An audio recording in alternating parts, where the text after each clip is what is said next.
Hey, it's John. Welcome back to the show. And welcome back to the latest edition of the Live Cut.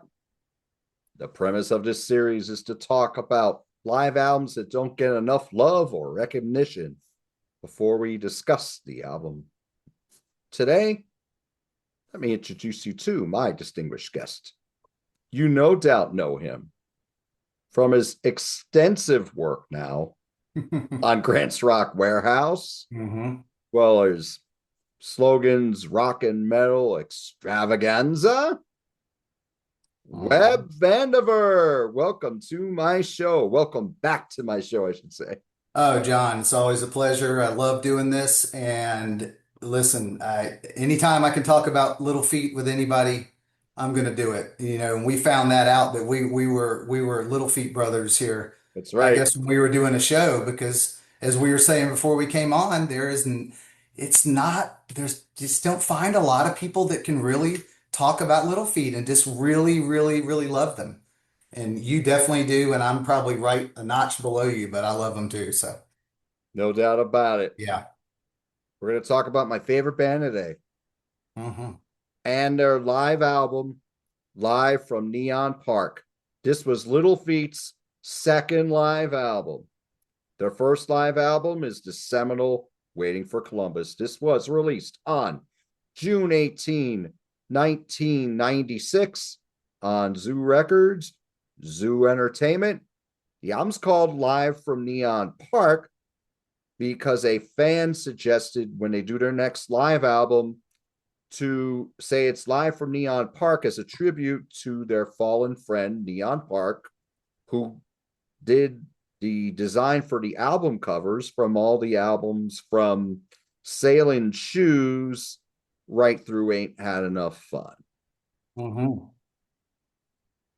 This, John, sorry to interrupt. That oh, that was new to me. When I went to check out the album and the CD, I didn't know that. I don't know why looking at all the CDs and looking at the art, of course, smaller on the CDs, I didn't realize Neon Park was the artist who did it. So exactly. really Oh, cool. he didn't do Ain't Had Enough Fun. I stand corrected. The last album he did was Shake Me Up. He had passed in Right, 93 and Ain't Had Enough Fun didn't come out till 95. right. So That yeah. this album features performances from the Roseland Theater in Portland, Oregon on December 12 and December 13, 1995, the Fillmore Auditorium in San Francisco, California in December 14, 1995, and the House of Blues in Los Angeles, California on December 19 and December 20, 1995. The musicians on this album and are listed here as the usual suspects: Paul Barrere on guitars and vocal, Sam Clayton on percussion and vocal, Kenny Gradney on bass, Fred Tackett on guitars, mandolin, and trumpet. Mhm. Sam, Kenny, and Fred are still there to this day. Paul passed away in 2019. We'll go over that in a little bit. We got Richie Hayward on drums and vocals. He passed away in 2010, I believe. I think so. Shawn Murphy on percussion and vocals, and the incomparable Bill Payne on keyboards and vocals. They're very Mhm. special guests on these performances. Piero Mariani on electronic percussion. We have the Texacali horns in, Daryl Leonard on trumpet, horn arrangements, and transcriptions, Joe Sudlett on tenor saxophone, David Woodford on tenor and baritone saxophone. We also have other guests here, such as Craig Fuller on vocals and mandolin on one track, Anara George, Lowell George's daughter, with vocals on one track, Miles Tackett, Fred Tackett's son, guitar on one track, and Joel Tepp on clarinet on one song that's a medley here on disc one. Mhm. So, Webb, when did you first become familiar with Little Feat's music?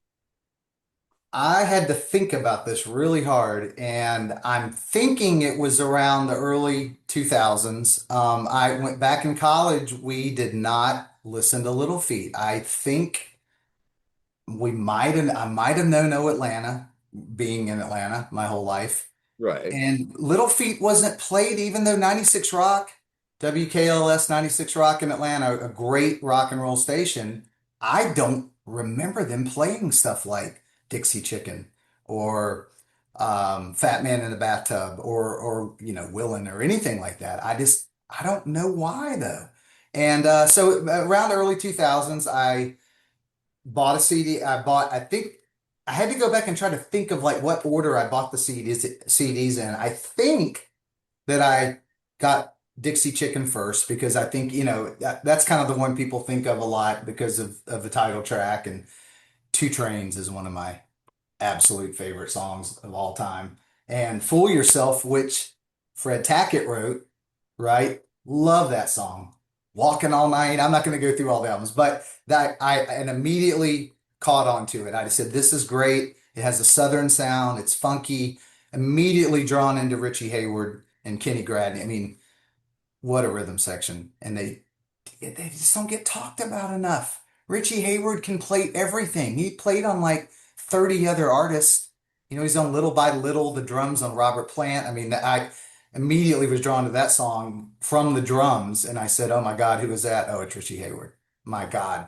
Then I got Sailing Shoes, which is a little bit, I mean, it's not quite as easy to digest, I would say, as this one, but oh my God. I mean, Easy to Slip. We were talking about that before we came on. I mean, every song, Trouble, Willin', Sailing Shoes is crazy. I'd heard the Robert Palmer version, Yes. and it's funkier and a little straighter. Right. And I think I'd actually heard that first because I had Sneakin' Sally Through the Alley, which is Okay. another wonderful album. And I think that might have been what got me, that might be the connection to getting into Little Feat because I know I've had that for a while. And then even think Texas Rose Cafe, what a crazy song. And then I'm just going to go through if you can see it. This is probably my favorite. I don't know why. I just love every song on here. I mean, Rock and Roll Doctor, Oh Atlanta, Skin It Back, Down the Road, Spanish Moon, Feats Don't Fail Me Now, The Fan, which is really, I think it was called The Shit is going to Hit the Fan on one of when they reissued it and had the different versions. I mean, come on. And then you did a show on this one, right? I did on the deluxe version. It just came. Right, on the deluxe version, and you were really talking about how this kind of sounded kind of not dead, but it just didn't have that lively sound, and it Correct. really benefited, right, from the deluxe reissue, the remaster. Absolutely. Sounds like And a new love album. this one too, though. This one doesn't, this is kind of like the dark horse, I think, of the Lowell George era. And I couldn't find my waiting for Columbus, which of course was the tour for this one, right? For A Time Loves a Hero. And I like this one, but these are the four that I'm going to listen to the most, and along with Waiting for Columbus. I don't know why I couldn't find it, but I kind of stopped at that. Down on the Farm wasn't that is that the one from 79? Is it? Yes, it was a contractual obligation album. Yeah, right. But Lowell's on that. I mean, Yes. he has his songs on that. I never got that for some reason, but man, I just was just immediately drawn to the funky rhythms and the crazy offbeat, lyrics of Lowell George and his song structures, which we were talking about, which are just kind of different. And it has a Southern feel to it. They're a California band. A lot of people don't know that, right? I mean, the True. people that don't know about Little Feat assume they're from the South, Exactly. and they're not. But they just had that. I don't know what it was. I did see a long time ago that Kenny Gradney, though, is from Louisiana, Yes. and he grew up there. So maybe that's a little bit of the voodoo swampy awesome bass that and the Richie can just play all that kind of stuff. I mean, some of the drum beats he does and the cadence and the syncopation. I mean, I think they were fans of the Meters. I don't know if you're a fan of the Meters, I but love the meters. yeah, see, we Oh, could. I love the meters. Well, okay, so we need to talk. Next show we'll talk about a Meters live. What's the one with They did live on Paul McCartney's boat, or it was a Paul McCartney party or something on some steamboat. And I don't I've even know. never heard the live stuff. Well, they're on that and it's unbelievable. And I Okay. don't even know. I have not even thought about that. I just, as we're talking, thought about that. But next time around, let's talk some meters too. But I think Sure. Little Feat was influenced by them with that, with just the way they played their rhythms and everything. And so, you know, my wife immediately, Ashley, just smitten with Lowell George's voice. Long Distance Love is her absolute favorite song. She can sing that. She can sing it really well too. Nice. And I mean, this what a great what a just perfect little love song, right? Funky love song. You Hmm. know, it's just the way they play, the way Little Feat arranges their songs, and the way that this natural synergy that they have, right? You can just tell they're feeding off each other. They knew each other so well. They can anticipate since they're such top shelf musicians. They just, I don't know, it was like magic, right? It was just like a magical mix of personalities and talent. And it's amazing that a ton of people don't, there's so many people that don't know them or just not familiar with them. Hmm. Yeah. So I got into them in 1988. Yeah. So, yeah, They were playing them on Rock 107, WEZX FM, Scranton, Pennsylvania, the home of rock and roll. I Back love how when you they do that. played new music all the time Yeah. with classic rock. And the first song I ever heard was Hate to Lose Your Lovin', and I fell in love with it. And then the Hmm. next single they would play is Let It Roll. So I was 17 at the time, and I had a buddy who was 21 who lived across the street from me until the year before. So this was in 1988. Hmm. So they lived in the next town over at that point, and I went to visit them. And I said, John, his name was John too. What do you know about Little Feat? And he said, well, they're different, but you'd probably like them. Yeah. And I bought Let It Roll. This is my original copy of my Let It Roll cassette. I love the old. And, I just fell in love with the band. Now, they played at the Kirby Center that year, but I wasn't deep into them enough to go see them. They sold it out. It's an 1,800 seat theater that's still putting on great shows. So this was my gateway. I never heard them play Little Feat on the radio before this, but then they started playing Dixie Chicken again, right? Mhm. So I always read that Waiting for Columbus was a wonderful live album, so I bought that next.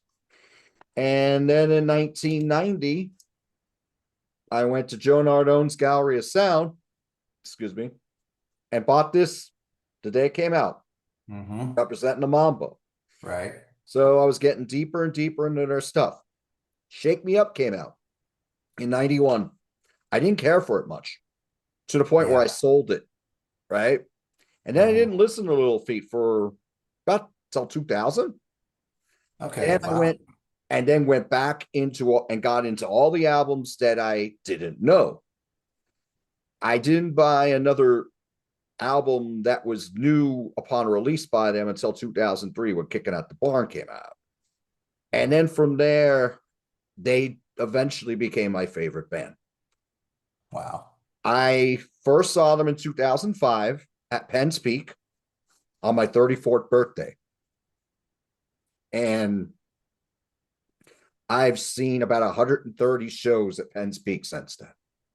Wow. But I've seen them there at least 6 or 7 times, including 3 tours in a row. Let me think. Interestingly, in the 90s, when they were around the time they recorded this live album, they played in Harvey's Lake, Pennsylvania, which is 3 miles from my home now. Okay. And I was out of their music at that point. I was listening to grunge. So I didn't see Little Feat then. And, later on, I was kicking myself after I got back into their music. Yeah. So I didn't see them again until 2000. Well, I didn't see them the first time until 2005. I've seen them 14 times. Wow. And I've seen them with Shawn. I've seen them with Richie. I've seen them with Cole Ford, who replaced Richie. I saw Mhm. them with Paul Barrere. And the last several times I've seen this new lineup, this Right. lineup that I have a poster of right here. I know. You got to show that. Right. This is so cool. This poster hangs in my bedroom. Oh, I don't know how much this is showing, but it's there. showing. You can see it. You can see it. Okay. Now down the bottom there, that's Little Feat today. And above that, that's shadows of the original Little Feat lineup. Hmm. So I bought this in 2022, and it says Waiting for Columbus. They were doing the whole Waiting for Columbus album on that tour. Wow. This shirt is from the Waiting for Columbus tour. Cool. Not the tour in 77, the tour in 2022. Every time I go see Little Feat, well, a few times that I've seen Little Feat, I've worn this shirt and people come up to me and go, "Oh my God, you saw them in 77?" And I was like, "Nah, I was only 6." But that would have been really cool if you would have seen him at that age. It would have It been would like have the been. coolest But kid ever. yeah, Yeah. but I've seen them 14 times, 5 different states. Hmm. I've seen them in Pennsylvania, New York, New Jersey, Virginia, and Vermont. Damn. They're Well, playing. This is going to be their last tour that's going on right now. They're doing a few dates at a time, and they're going to hit every place that they normally hit, but they're going to take their time. It might take them 2, 3 years. yeah. Reason they're doing that now is because Fred's 80. I think Sam Clayton's 81 or 82. Wow. Bill Payne's 77. Who Kenny Grandy's 74. So they're like, okay, it's time now. Wow. But Yeah. yeah, so but that's my history with Little Feat. I have all the albums. I have a ton of live albums. Some of them I bought off of eMusic as new releases, and I paid for them. Some of them I have the original CDs. I have the Waiting for Columbus box set. I've never met them, but I mean, I got a ton of stuff and a lot of history and a lot of good stories.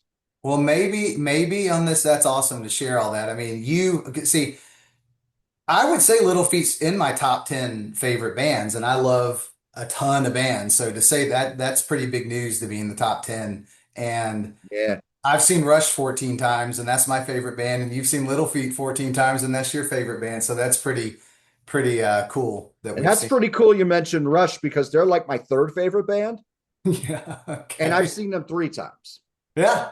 Yeah, I mean, but that's that. I mean, because you see it. Some people, you always run into some people say, "Oh, I've seen," like Deadheads and stuff that have seen Right. Dead like 50 and 60 and 70 and 80 times. But it's hard to say that you've seen a band that plays. That was cool that you said you saw them though at like what was it? You said 1,800 people because that's a great size to see. Well, yeah, they typically play 2,000 seat theaters these days. Okay. Like Okay.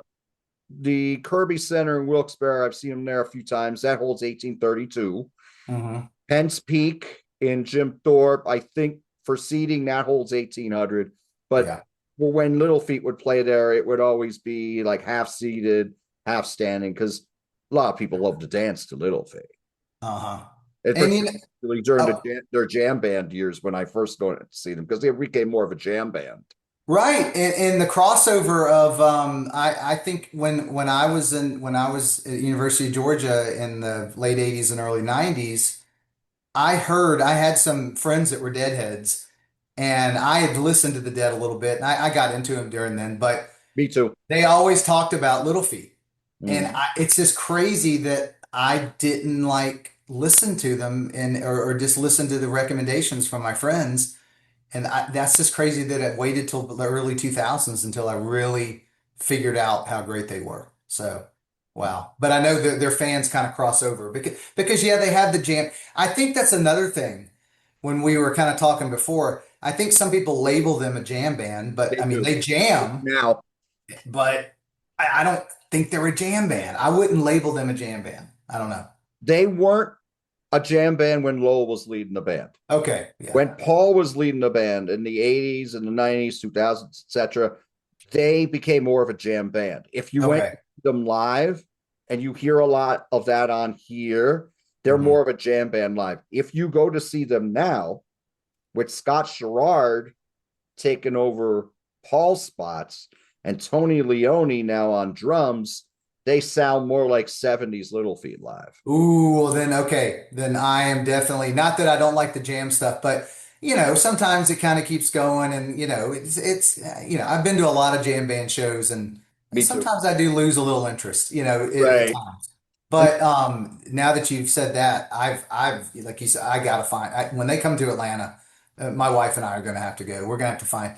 I don't know if I could find anybody else to go. I don't know if I have any friends that would say, "Yeah, yeah, let's go see Little Feat." definitely catch them while Crazy. you can. And the thing is, I don't know if you've heard Strike Up the Band, the latest album. That sounds like a lot more like the Lowell era now. Okay, I need to go back and really give that a listen. I kind of glazed over it and listened to it. But no, I need to really give it a good listen. Yeah. Very cool. So we are going to talk about this two CD set, Little Feat live from Neon Park. This is about 2 hours and 20 minutes long. Mhm. If you go and look on Setlist FM, the tracks are not chronological from what they played with what they are on this CD. For example, you have Oh Atlanta ending disc one. Well, Oh Atlanta would normally be played near the end of the set. Yeah. There are tracks here from the Latter Day albums, the Craig Fuller albums, the Shawn Murphy album.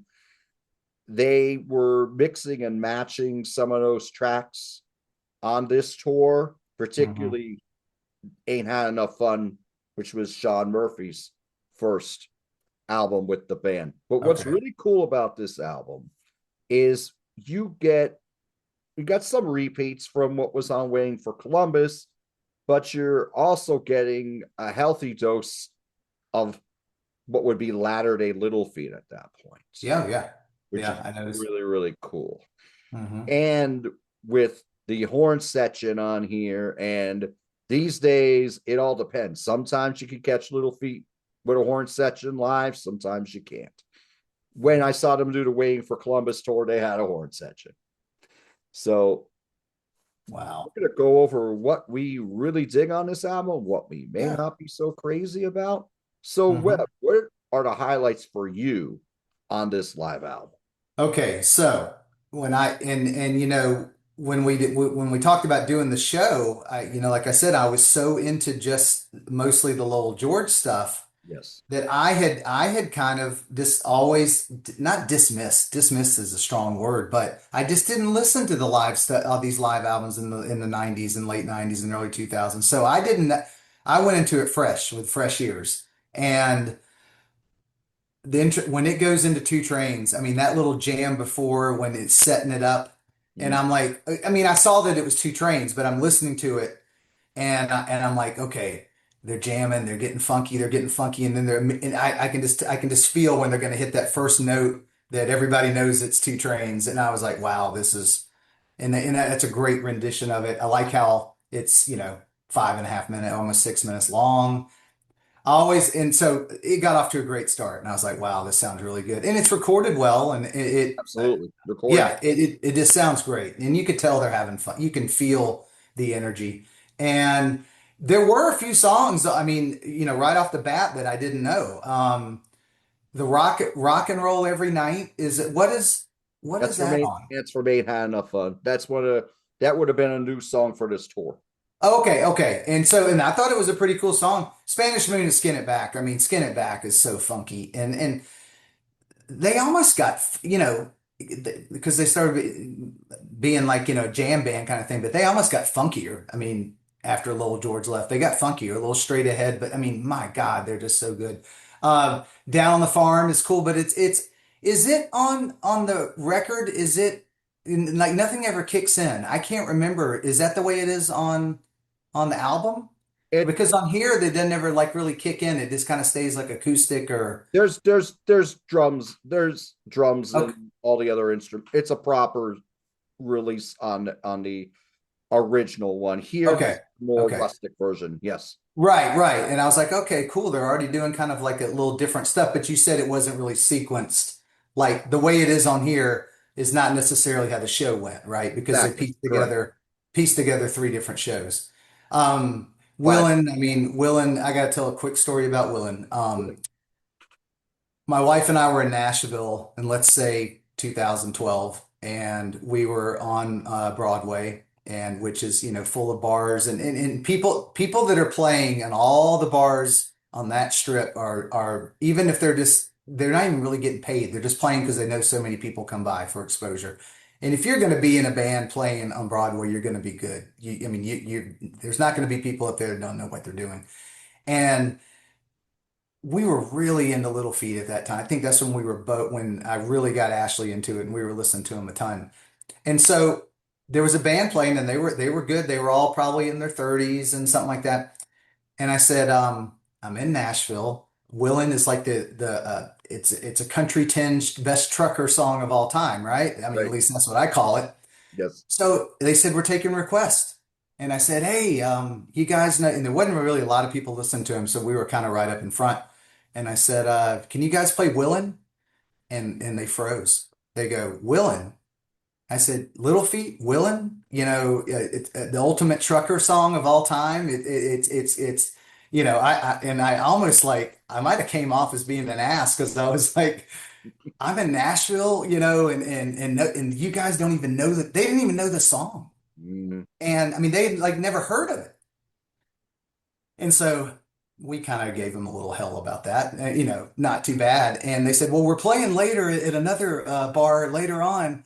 We'll try to learn it in between this gig and that gig. And so we said, cool. And so we left. We took them up on their word and we showed up about 3 hours later and they couldn't believe it. We walked in, they go, oh my God, the willing couple. Yeah, I didn't think y'all would show. We only kind of learned it.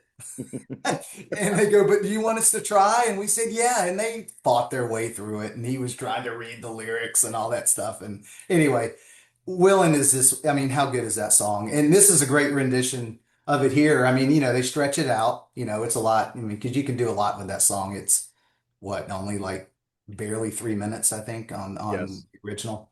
And I like how on this album, Shawn Murphy, and I guess they started doing that. I don't know when they did. You could tell me, but she sings a lot of his parts, right? A lot of she pretty much sings Lil George's parts, right? It would have been this tour. Okay. Oh, it just started on this. Okay, Yeah, cool. it would have been on this tour because Sean had the first album was Ain't Had Enough Fun. So that was when Hmm. they were really integrating her into the band. So a Yeah. lot of the parts that Paul would have sang before or Craig Fuller would have sang, With actually Craig Craig Fuller. Fuller sang a lot of Oh, okay. Okay. Okay. Yeah. from when he was in the band from like 88 to 92. Okay. Right. So she was doing a lot of the Lowell stuff, but they switched off on it. Like sometimes Sam would sing some of the Lowell stuff, Hmm. Yeah. and Paul always did. Yeah. Of course. Yeah. I mean, So and they can all. I mean, that's what's another thing that's great about these guys is that they could all sing and they all had different tones and they just harmonized so well and they just had Little Feat just is like it's just fun. It's just like it's good time. It's like you put it on at a party and everybody's gonna have a good time. Hate to lose your loving. I When this came up, I'm like, I hadn't heard that song in years. And then I went back and I looked, oh, okay, I remember when it was released and it was on the radio. I think 96 Rock did play that. And I forgot how funky and great that song is. And they do a great version on here. I didn't know, then they do the little medley, Can't Be Satisfied, They're Red Hot, Hot Tamales. And that's just a blues song. I think they go, we're going to play the blues. And, they do it well. I don't, what is Cadillac Hotel? Because it says Payne and then it says Ray. Is that Link Ray? Like, no, the lead. no, the producers of that album as well as this one were Hmm. Bill Payne and Bill Ray. Oh, okay, It's cool. spelled like Link Ray, but it's actually Bill Hmm. Ray. This Okay, cool. the other track from the album that's on Ain't Had Enough Fun. Okay, okay, cool. And then Change in Luck was pretty cool too. And then all of a sudden I see an Isaac Hayes song. I'm like, you're taking up another man's place, which is, I mean, anything they do is they're gonna take it and make it their own a little bit, but still be honor, the original songs. And but just let them do it. I mean, God, that's so great. And then Oh Atlanta, what are you gonna say about that? I mean, it's just what a fun track. And so went through, and then they played. How many times do you think they played that song? I mean, like 1,000. I mean, good God, they can play. Atlanta, they played just about, I don't know if they played it every single time, but they played it. Okay. There might have been one or two shows out of 14 that I didn't hear Yeah. it. And I would think, I know you chime in on it. I mean, what do you think? Oh, Atlanta is a definite radio song, and it flows well, and it's got the great shuffle and everything, and it makes people want to dance and get up and and shake their booty and stuff. That's is that their most recognizable song, or am I just thinking because I live in Atlanta, I think it's more popular, because hey, it's talking about my town. What would you say is like when people hear when they hear Little Feat, what song do they think of? Dixie Chicken. Yeah, okay, Dixie Chicken. Yeah. Okay. Garth Brooks covered Dixie Chicken when Garth Brooks was huge. Oh, that's right. I Dixie forgot introduced the about whole that. generation to Dixie Chicken. Like, With yeah, his, it would be Dixie Chicken. Oh, Atlanta be top five. yeah, yeah. Like, you can say Dixie Chicken, Willin would be behind that. Hmm. Then after that, probably Maybe Atlanta. yeah. What about Let It Roll? I mean, Let It Roll is, Would yeah. probably be in there now because Hmm. if you still go to see them now, they always do Let It Roll. Right.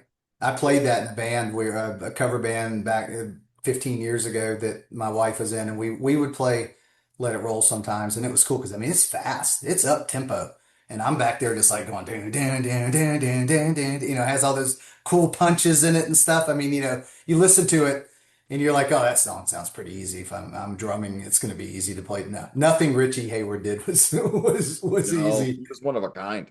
They totally one of a kind. Disc 2 was cool. I mean, Texas Twister is on. Tell me what that's on. That's Represent the on. Mambo. You represent the Mambo, right? And then, of course, Fat Man in the Bathtub. Okay, so I've heard Fat Man in the Bathtub 200 times, and I've sang it out loud. But until I read the lyrics, that's a pretty, God, Little George wrote some crazy lyrics. I mean, where his brain, I mean, my God, pretty salacious. That's a good word. I mean, it's just I love it. I mean, we can sit here and talk about his lyrics on a ton of songs for an hour or two. But that's a great rendition of Fat Man in the Bathtub. And then representing the Mambo was cool. And then you had Long Distance Love. I will say this about Long Distance Love. Uh, they play it real straight here. It's not, on the original record, it has that kind of bounce to it, and it has kind of the little upbeat, which Richie Hayward was, and I don't know if he's the one that called that or if like if Lowell George wanted to do those little. It's like if you're counting on, one, two, three, four, it's the one and it's on the ands. And I love the way that song kind of bounces. It like smoothly bounces. It's straight here. And to me, it lost a little bit of the allure of the song. It did. I mean, I'm just being honest. I mean, I saw I'm it coming up and agree I'm with you. like, yeah, I saw it coming up and I said, all right, here comes one of my favorite. And I even said, Ashley, here's Long Distance Love. And about a minute and a half into it, she said, yeah, it's pretty good. But, note, she said, no one's going to sing it like Little George. And then I mentioned that it sounds kind of just straight. It just kind of sounded, it lost a little bit of the feel. So, but I mean, hell, I mean, I can't really say it's not good. Rad Gumbo I did not know that song, but Represent the Mambo again. Represent the Mind Begin. I just don't know that album very well. I need to go back and give it a listen. 17 minutes of Dixie Chicken. I mean, and they give Richie his little drum solo, and I was just like, oh, this is so cool. And I mean, his solos, he throws in, a lot of snare work and a lot of the marching kind of Mardi Gras, like that New Orleans kind of thing. I mean, he was so Mhm. good at it. And drummers hear that and they're like, I mean, if you don't know that that's not easy to play, then you're not really a drummer. I mean, 'cause and you have to feel that. You have to feel that kind of stuff. You just feel it in your soul and you play it, and you can play it badly and if you don't know what you're doing. And this guy kind of, yeah, I mean, him and Zigaboo from the Meters, they kind of wrote they wrote the book on playing like that. Mhm. And I mean that this whole feel of Dixie Chicken in 17 and a half minutes. Feet Don't Fail Me Now is one of my favorite songs.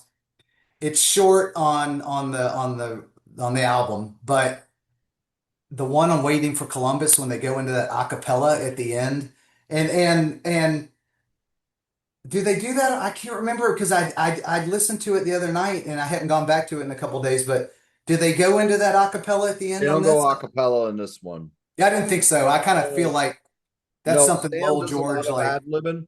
Yeah, that's total ad-libbing in the moment, I think. Wouldn't did you get that feel when you heard it on Yes. Yeah, he Waiting to does a lot of Columbus?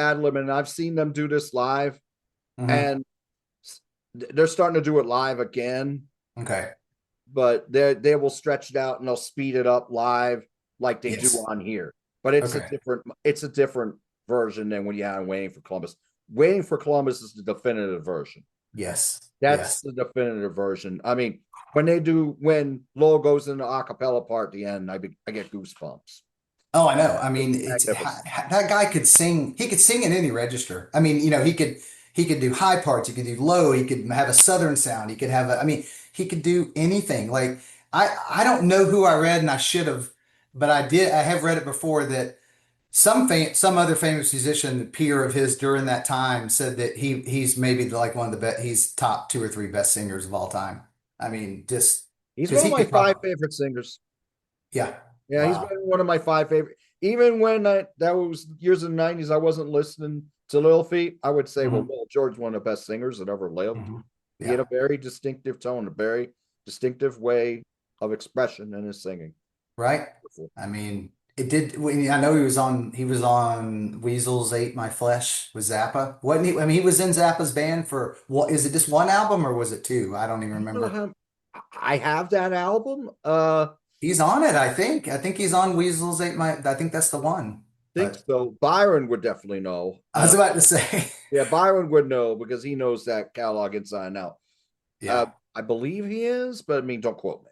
yeah. I mean, there's some Zappa I can listen to some Zappa, and there's some I can't. And some of that early stuff is crazy, but it's crazy. But two people from that were in Zappa. Was it Kenny? No, who was the bass player on the first album or the first two albums before Kenny? That was Ray Estrada. Ray Estrada and Ray Estrada and With and Ray and Lil Zappa. George were with Zappa. Yeah. Was Ray Yes, Estrada on this it's on that album. Yep, he's but on. he was not on Dixie Chicken. I think he was No, that's when gone. Kenny came in. Yeah, that's when they got extra funky. That's when That's they when they got went from extra a four funky. piece to a six piece. Right. Wow. And then Sailing Shoes, I mean, what are you going to say? It sounds great. I still love to hear, I love to hear Lil George sing it. And then Let It Roll and High Roller. That's a great way to end it. So you're thinking maybe it is it's kind of, I'd rather him just kind of jam it out. I mean, but, do you think that was really the end of the show or was that like, because you said sometimes they ended with Oh Atlanta or they played Well, it maybe just near the end. I didn't look. I looked Yeah. at the set list. There Hmm. was Let It Roll would usually be maybe the end of the set or one of the encores. Okay. Yeah. So it's reasonable to think this may have been the last song of the night. Right, right. They still play this last now and then. Okay. They don't end every show the same. I just can't remember at the end of this if you hear them saying like good night and thank you. I don't know. I didn't when I was re-listening last night. I didn't go get back to that one. Um, At the end, there's like an acoustic version of High Roller, right, right, of High Roller. which Yeah. is a much lower volume, and that's just Paul. Okay. I don't Yeah, know yeah. why Okay, they now I put that remember. in there. I don't know. I don't mind it, but Yeah. it's a little bit of a twist, Hmm. Yeah. because you're because it sounds like it's in the in the darkness, the way it's like Yeah, I think yeah, very, well, maybe that's why I didn't go back to it, like, because it something kind of dropped. Yeah, it just kind of got kind of quieter and everything. I yeah. mean, I love High Roller on here. I mean, I love the original version. Oh, the Um, version on there is fantastic with the horns and all. Excellent. is High Roller on Waiting for Columbus? I don't High Roller was not on Waiting for Columbus. Okay, it was not. It I was don't. not. It wasn't on the 2 disc edition either. Okay. But I mean, overall, listen, I mean, Waiting for Columbus is always going to be what everybody talks about, right? And that's a I gold standard of live. I mean, that's top five. I mean, think about how many great live albums were released in the 70s, and that's to me top five. I mean, it's got to be. And again, there's not a lot of people that can talk about it.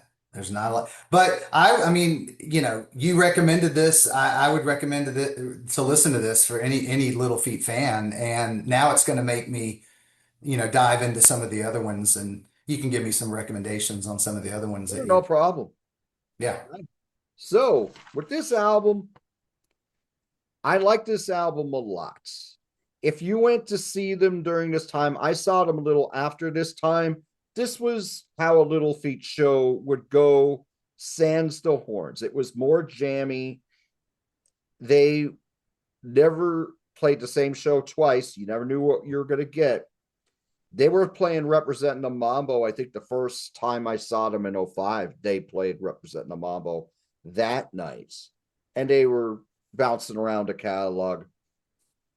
The version of Two Trains is very cool on here because you got Paul and Shawn trading John. off on the vocals. They Yeah.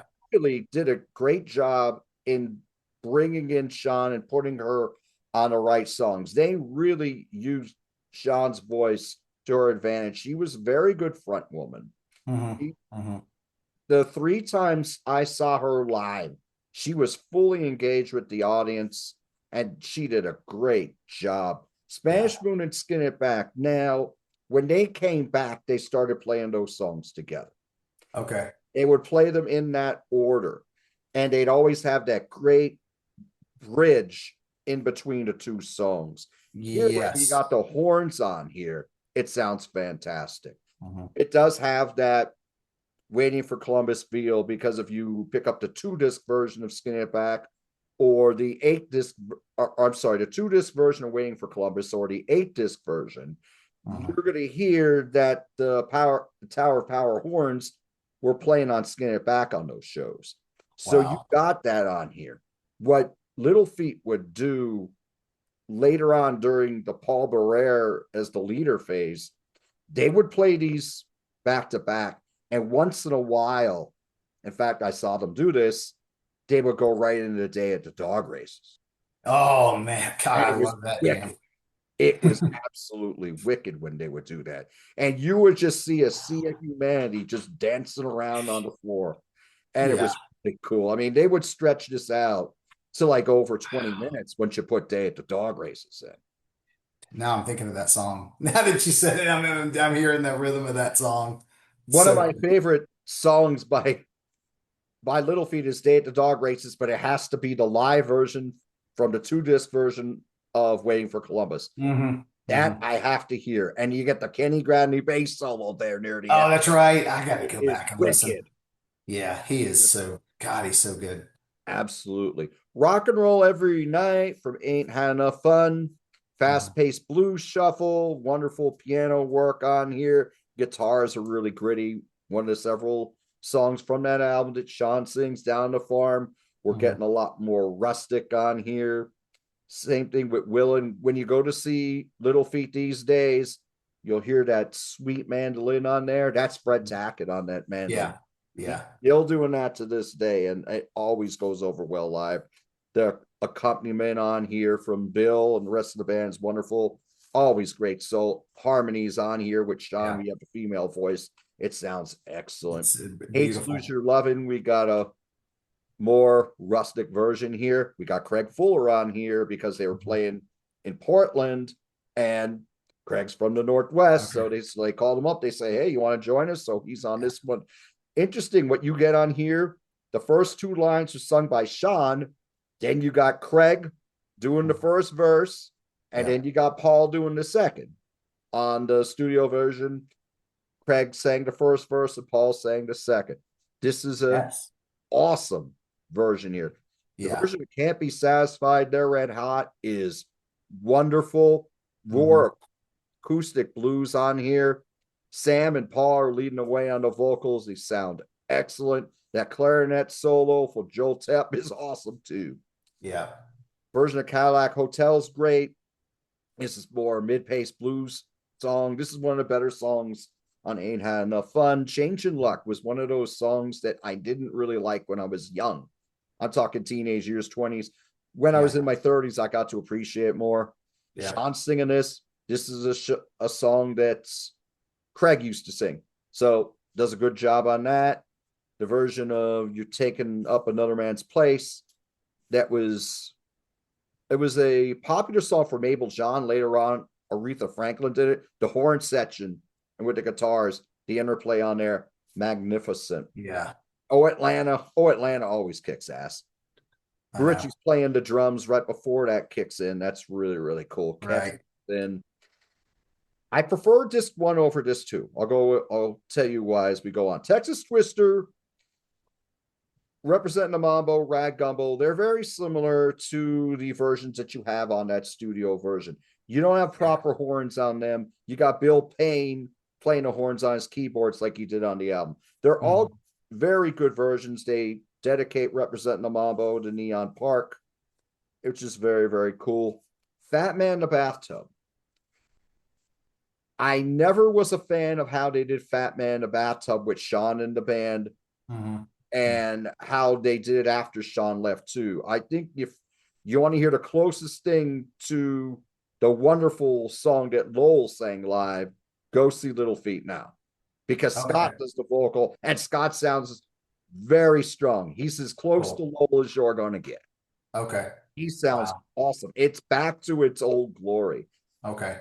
Now that rhythm by Richie and Kenny is wonderful on here. That's always going to be there. Right. I mean, and now Tony Leone's playing it and he's doing it just like Richie did it. It's okay. Long Distance Love. I think they made it a little too adult contempo. Yeah.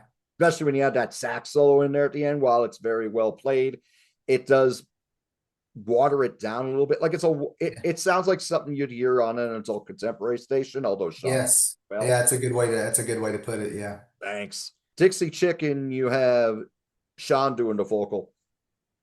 And you have Paul doing the vocal. I'm sorry. 17-minute version. When you go to see them live in the 2000s, this is when you go to the bathroom. Yeah. Yeah. Because they would stretch this out so long. You think 17 minutes is bad? Or long, I should say. Yeah. I do a 22, 24 minutes. Wow. And a lot of times they go into Tennessee Jed because it's the same rhythm by the Grateful Dead. They would go into that same rhythm. So that song would always be really long. And if they were playing 2 sets that night, it would usually open the second set.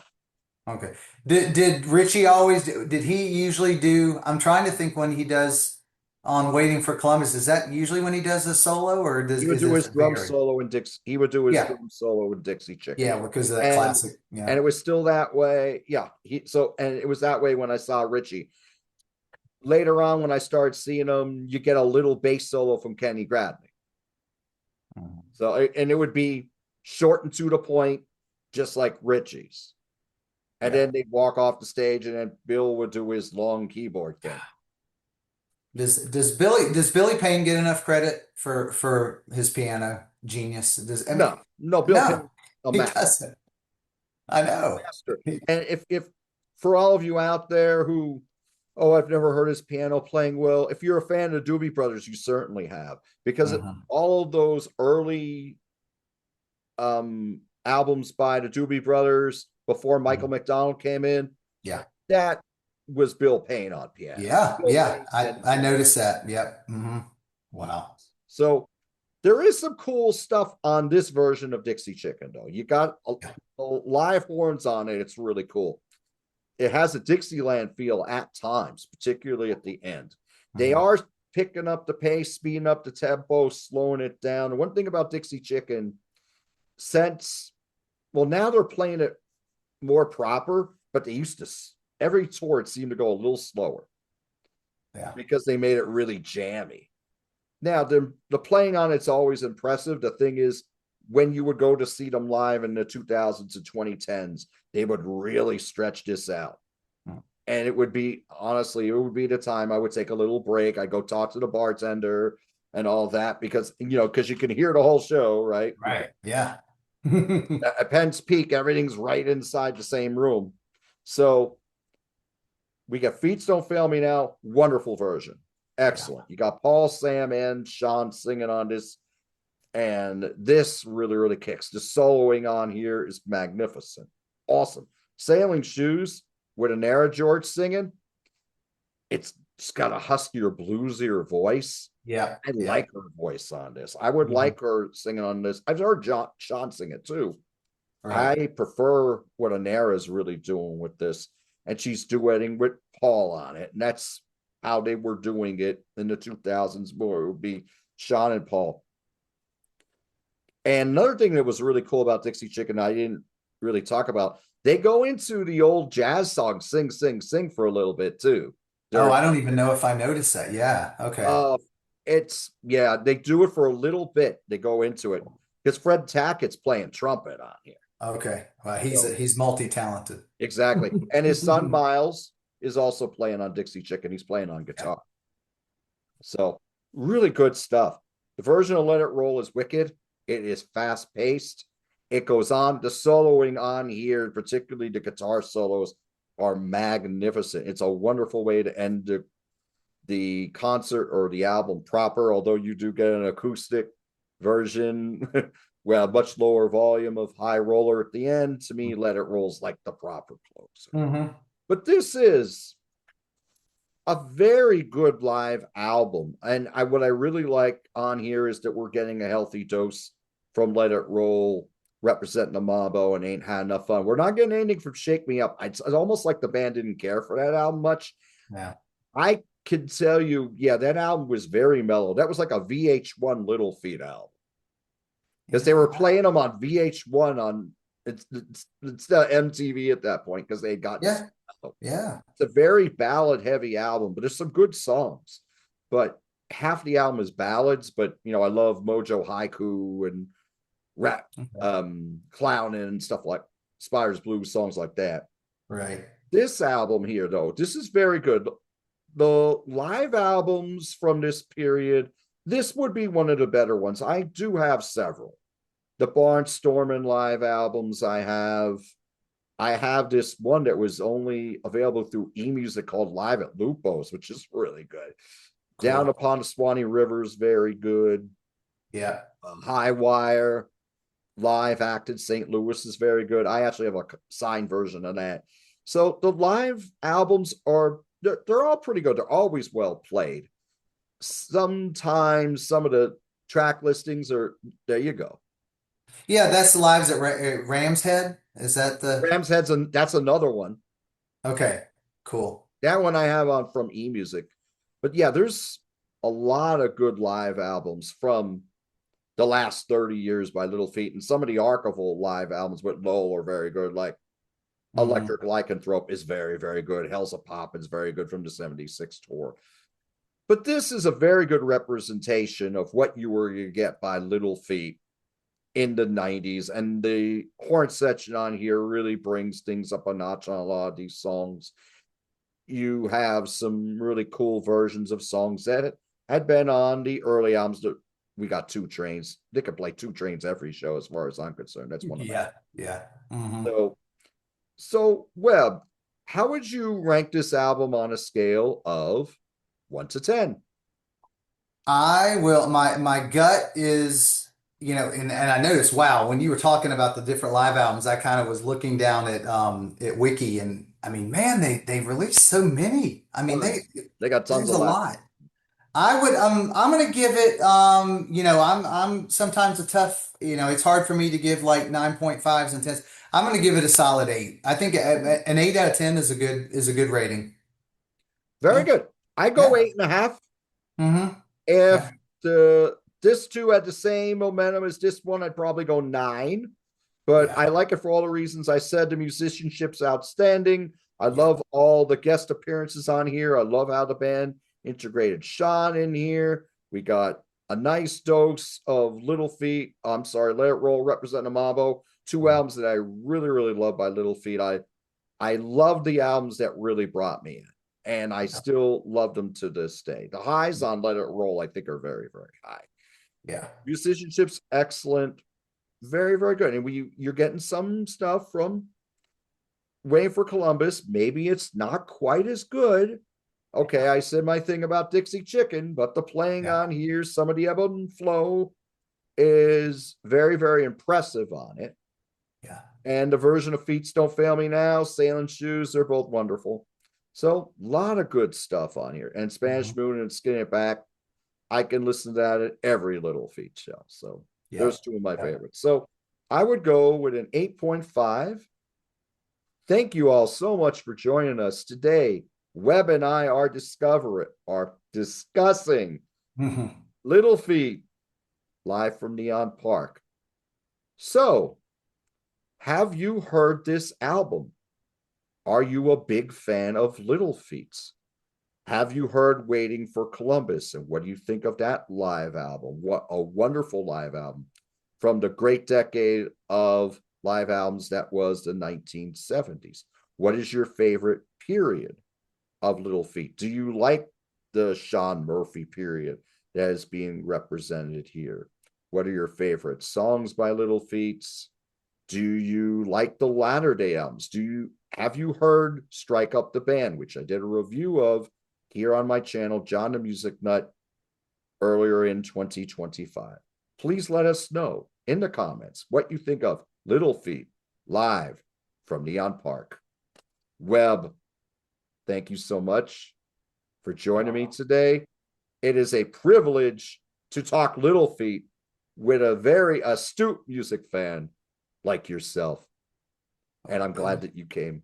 Yeah, John, it's always I can talk music with you any day, I'm so glad that we figured out that you have a Little Feat brother. I'm the Little Feat.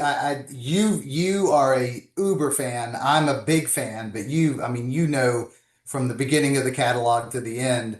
But you have inspired me to dive into Thank more, you. the later stuff.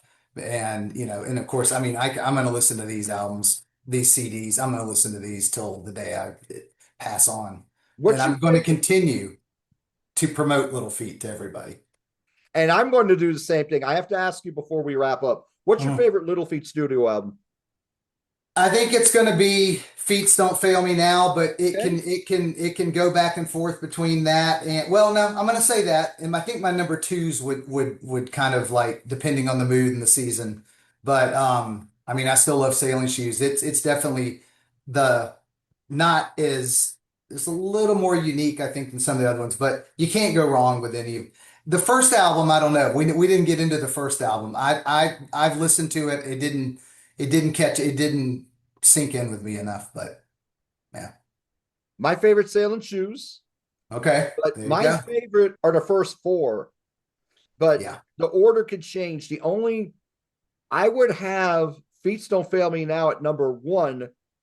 The two things stop it for me. One, I don't like the recording, and two, I don't like that twofer at the end of songs from Sailing Shoes because they already sounded Yes. great on Sailing Shoes. I know. I read up on some of the on that recording and it was in Baltimore and it was like a weird studio and stuff like that. And you're right, you talk about something that needs a remaster and a remix or something like whatever they did to the last record album. Oh, well, they did it with Feet Don't Fail Me Now. Oh, that's right, they did. That's right. They I'm did, sorry, they they did. did it the year before. Yeah, That's I right. should have mentioned that. But the what I'm saying is by the original albums, the original, I Hmm. don't like the original recording of Feats. Well, it's not as good as the other ones, I should say. Right. And I'm going to say this before we go. Texas Rose Cafe might be my favorite Little Feat song. It is It's how borderline out there is that song? How out? I mean, if I'm telling anybody that's listening and is not sure about Little Feat and you want to hear something unique, listen to Sailing Shoes first and get to the end and listen to Texas Rose Cafe. What a crazy song. that's like a borderline progressive rock song. It totally is. That and the fan, which is on what we were just talking about, Feet Don't Fail Me. That's kind of both of those are kind of proggy almost, I think. All right, I'll end it with this. I love the fan. How Yeah. much do I love the fan? Well, in 2021, when things were starting to open back up, Little Feat did a tour called By Request. Hmm. And I have the t-shirt upstairs. And you went on the website and you can request songs that they normally don't play. Yeah. Well, I asked for the fan, right? And I went to Yeah. see him at Mayo Performing Arts Center in New Jersey, and they did the fan that night. Oh, you were loving it. You were probably I like, was oh loving my. it. And I think there were only 8 people in the crowd who recognized it. You're like, And, come on. but Bill Payne said that was requested on our website. And I went to the show alone. Yeah, And I go to everybody next to me, I go, that was me. that was me. And they're And they're like, like, sure it yeah, and they was. pat me on the back and shit, you know. Yeah. Oh man, I like I Hey, said, listen, if I'm going to turn somebody on that wants to hear something weird or kind of uniquely Little Feat, it's going to be Texas Rose Cafe and the Fan. I mean, that's going to be the two songs, and they're probably going to go. They're either going to go holy shit, or they're going to go, I don't know about that. So I mean, and you but know, and they bring it out once in a blue moon now. mhm. They bring a microphone up for Kenny Gradney because it's the only song he ever sings with Little Feat. Oh yeah, okay, wow.